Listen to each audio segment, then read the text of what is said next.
संगवारी भाइयों, अभी हम आए हैं देवेश शर्मा सर से मिले पर। एक गाना बहुत ही ज़्यादा फेमस हो रही है अपन समय में, और अभी भी वो गाना के धुन इंसान अपन और अट्रैक्टिव करते और गाना के बोल रही से मोर पत्थरा के देवता बोलत नहीं सकेगी। तो सर हमारे साथ है।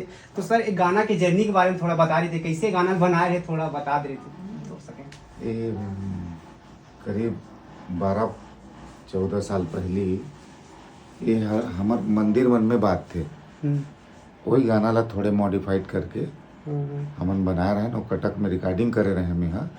और पहली में गाए, ओकर बाद छत्तीसगढ़ में बहुत जन गाइन और कॉपी करीन ओकर, लेकिन ओरिजिनल सही बस मोर पत्थरा के देवता हालत उस समय बहुत ज्यादा वायरल हुआ था सर। हाँ, तोला बंधो पत्थरा के देवता, वो आमा पान के पत्री। लिरिक्स सर आप ही मन लिख रहे हैं सर? हाँ, वो पारंपरिक रहीस, बोला थोड़े काट छाट के सुधार करे। एक आध दो लाइन सुना सकते हैं सर? अभी तो गला बैठे, अभी कहाँ सुना। फिर भी सर थोड़ा बहुत फिर कब मैं सुना, पक्का जरूर सुना आपको यूट्यूब पर।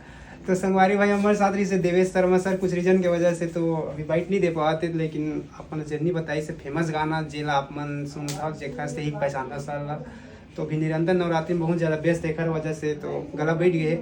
बहुत अच्छा लगी सर से मिले हम, फिर मिलते हैं कोनो अन्य सिंगर के साथ ऐसे।